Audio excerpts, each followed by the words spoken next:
Today, the Telegraph focusing on more of Matt Hancock's WhatsApp messages and him trying to get MPs to back his COVID restrictions. So let me just show you what's going on. This is a conversation with his aide, Alan Nixon, and this is actually shocking when you look at it closely.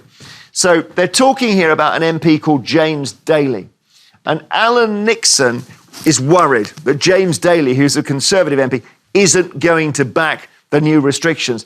So he says, this is quite a small type, I'll read it for you.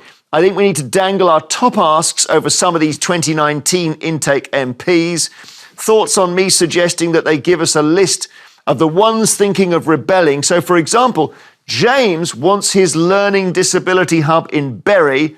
Why don't the whips call him and say the health team want to work with him to deliver it, but it'll be off the table if he rebels. So the Telegraph have summed this up. They discussed a plan to block funding for a new disabled children's centre to force this guy to back down. And Hancock says, yes, 100%. So he's completely busted there. And when the Telegraph then put this to Mr. Daly last night, he said he was appalled and disgusted by the behaviour. The idea you would cancel a disability hub to take revenge on this guy for not backing lockdown is shocking. But go back a couple of days and we have this. So this is where it all started, where the anger over these WhatsApp messages started, because Hancock, clearly suggests you use the new variant, which was the Kent variant, into 2020, to frighten the pants off everyone.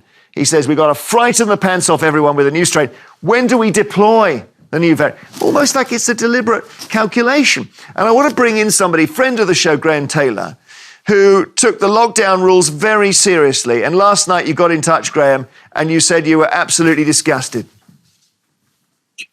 Jeremy, I'm on the verge of tears with anger. I'm not usually an angry man, but, Matt Hancock, if you're watching this, you are responsible for putting the nation into fear.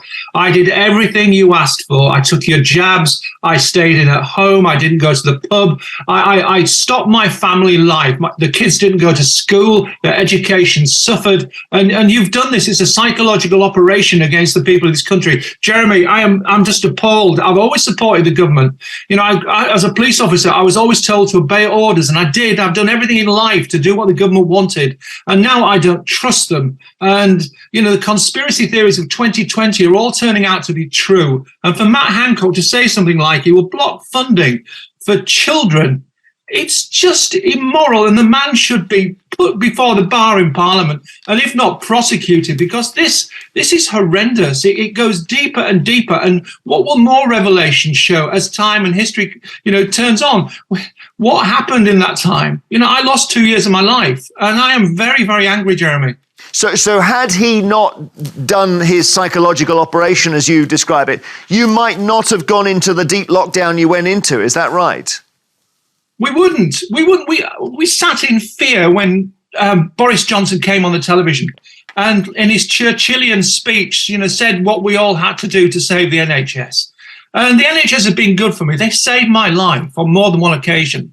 And we thought it's our duty to do this. Yet COVID was nothing more than a respiratory infection. More people were dying of the flu. We weren't told this. We were told that this was a killer disease and many hundreds of people were going to die. And we were shown the figures every day of deaths. And yet a lot of the COVID deaths are now being told that they were from other things, and COVID was maybe just a contributing factor. We were told Matt Hancock would put a protective ring around old people's homes, and he didn't. He just let them die. And we went along with it all. We were conned. We clapped for the NHS. And really what's coming out now, that this was just a political game. It was an exercise in population control. And I'm not a conspiracy theorist, but I'm starting to believe a lot of what they are saying is true. And I'm a very angry man. Thank you very much, Graham Taylor. Thanks for getting in touch last night. I was amazed. Graham's message was, as you can see, really heartfelt, Gemma. Absolutely.